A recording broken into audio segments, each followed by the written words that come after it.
There's a reason that bad boys get all the girls, and it's not just the muscles or tattoos. I remember back when I was in high school, I had a massive crush on this girl. Let's just call her Jackie. And my approach was just to be as nice to her as possible, like basically always instantly reply to her text, that sort of thing. And I remember one time I was in French class, the teacher wasn't paying attention, and this girl just basically stole my phone, right? And she started going through my text, and I was too much of a pussy to just grab it back, so I kind of just let it happen. And then she found my text with Jackie and started reading it out to the whole class. Everyone was laughing at me, like, ooh, what? Is she gonna be your girlfriend, huh? Are you trying to hook up with Jackie? And so I answered the question honestly. I said, well, no, we're not dating, but you know, we've been talking, I really like her, and hopefully something will happen, right? Big mistake. So this very quickly got back to Jackie. And so what did she do? Did she say, yeah, Alex is cool, we'll see where it goes? Unfortunately not. She basically downplayed my whole existence. Like basically like, yeah, I barely know this guy, he just texts me from time to time. And then she told me later herself that basically she has no interest in me, and it was embarrassing that people are talking about us being together. That was not that popular. And that shit fucking hurt. And I was always the guy that this stuff happened to. But then I discovered something that at first I thought was just selfish. But the more I started doing it, I started seeing that not only was I getting laid, the women were actually respecting me more, which is pretty crazy because I'm not the best looking guy in the world. However, as of today, I've slept with countless girls and have an amazing girlfriend that adds massive value to my life. And this is all because of something I call the bad boy trait. So let me show you guys exactly what this is and how it works. And there's 7 things you can do to specifically develop this bad boy trait that I'm gonna share with you. Step number 1 is being unpredictable. So the vast majority of guys she's talking to are extremely predictable. She knows exactly how they're gonna reply and what they're gonna do to everything she says, which makes them a lot less interesting. You don't wanna be in that category. And the way you can be unpredictable is sometimes you can insta reply to her, and sometimes you take a while to reply. Sometimes you're serious, and sometimes you just troll and you fuck around, right? Sometimes you just show her a lot of interest, and sometimes you're a lot more nonchalant. You're like, yeah, whatever, right? And doing that will make you seem a lot more exciting because it will also take the girl on an emotional roller coaster, which is very addictive, and that's gonna make you stand out compared to all the other guys who are being ultra predictable. And here's a really good example of this. You're very high on openness, and you're probably very low on conscientiousness.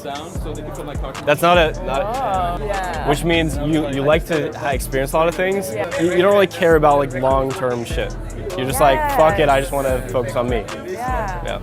That's the big 5 personality characteristics. So what do I do? I'm so lost. You gotta kill yourself right now. Step number 2. Be selective with your validation. The mistake most guys make is they give the girl 100% validation all the time. No matter what she says or does, they pretend like it's something genius. They act like a overly supportive parent who's just basically spoiling the child. And this essentially makes your validation close to worthless because it's always freely available. There's no scarcity to it. What you want to do instead is give her selective validation. So for example, when she does something you like she's sexual or she's compliant, then you give her some validation. But when she does stuff that you don't like she's being difficult or she's being flaky, then you deny her validation. Or even if she says something stupid, you're not going to pretend like she said something smart. You're going to kind of tease her playfully and make fun of her. And that's going to make your opinion a lot more worthwhile because she sees that she has to actually earn your validation, which is going to make her want it a lot more. Step 3, be more selfish.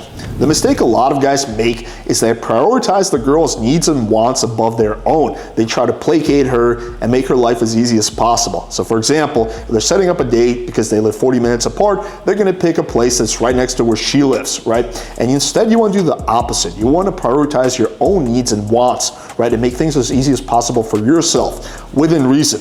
So in this scenario, you would set up the date right near where you live. And this is good for 2 reasons. First of all, women are going to be a lot more attracted to a guy who kind of is not a people pleaser and just kind of does his own thing and kind of goes for what he wants and is inviting her to join your party, not the other way around. And second of all, you're setting yourself up to win because if you're meeting her at a bar near where you live, you have a much higher chance of pulling her and closing her, and thus a much higher chance of getting a second and third date. Funny how things work. Now, caveat, you need to apply some common sense here. Don't be like extremely unreasonable, extremely selfish, because then she's just going to think you're a jerk.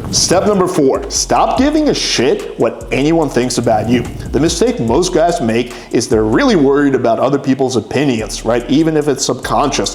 So for example, when they're talking to a girl, they're like, oh my God, I want her to like me. I don't want to, take the social risk because then she might think bad of me. Oh my God, there's all these people watching. I don't want to come off as a weirdo. They're going to judge me. And this 100% used to be me when I was younger. And it took a fucking emotional toll on me because you're always worried like, oh my God, this person saw me get rejected. Now they're going to judge me forever and they're going to tell everyone. But then I had 2 epiphanies in life. The first was I realized that people are selfish. People don't really give a shit about you except maybe your family and close friends. So you get brutally rejected, no one really cares. People are just too focused on their own lives. And second of all, your life significantly improves and actually becomes better when you stop giving a shit what anyone thinks. Because first of all, a lot of people find that attractive, including women. Like they like the quality of someone who's not a people pleaser, someone who just kind of goes for what he wants and doesn't care what anyone thinks about them. That is very attractive. And second of all, you just basically kind of can do what you want and you don't have any stress or anxiety afterwards. You don't have to sit there worrying like, oh my God, these people are going to judge me, because you don't care. So what I recommend is that you start training yourself to not give a shit. A good example of how to do this would be the 21-day demonic confidence challenge. I talk about it on this channel in previous videos, but basically you're forcing yourself to go outside your social comfort zone and do things that progressively make you more and more uncomfortable. And this is good because you're basically proving to your subconscious that, hey, I can basically say or do anything I want within reason and nothing bad is going to happen. In fact, contrary to what I might believe, people are actually going to like me even more. Step 5, don't be afraid to be sexual. So the mistake a lot of guys make is they're worried about creeping the girl out or kind of coming off as a weirdo, so they don't sexualize at all. They play it too cool. And this ultimately leads to them either being friend zoned or just outright rejected because the girl's like, yeah, this guy's interesting, but there's no sexual tension, nothing is happening,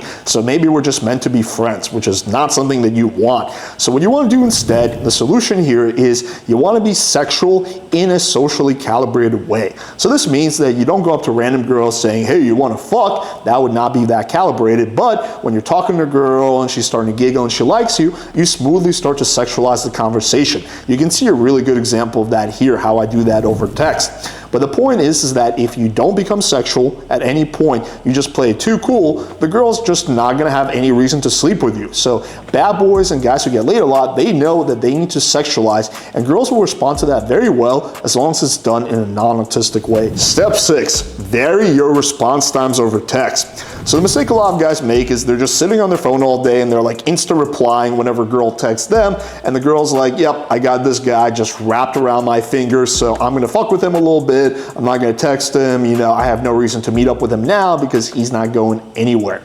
So the way you fix that is you vary your response time. Sometimes you can respond to the girl within a few minutes, but sometimes you can take a few hours, maybe even a day to respond to her, right? Generally, you try to match her response time. Now look, if you're someone who has a life and is naturally busy, then this kind of takes care of itself because sometimes you're on your phone and you text people right away, and sometimes you're too busy and you don't get to text people for hours. But if you're someone who just doesn't really have that much of a life yet, then just sometimes take some time to respond. You don't always have to insta respond to the girl because sometimes that's actually going to work against you. Step number 7, DHV yourself in various ways without coming off as you're bragging. So the mistake a lot of guys make who have some shit going for them, or maybe they're trying to overcompensate, is they start bragging basically. They're like, yeah, I have a Lamborghini. You want to see this photo of my, expensive chain or shit like that. And that comes off very unattractive to a woman because it's like, ugh, why is this guy bragging? You're better off just not saying anything at that point. But you can do a humble brag, i.e. a DHV, and let her discover some of these things for herself. So for example, let's say you have a really cool job that you want to share with her. You wouldn't just be like, hey, my job is being a plastic surgeon. You would start by saying like, hey, so what do you do for work?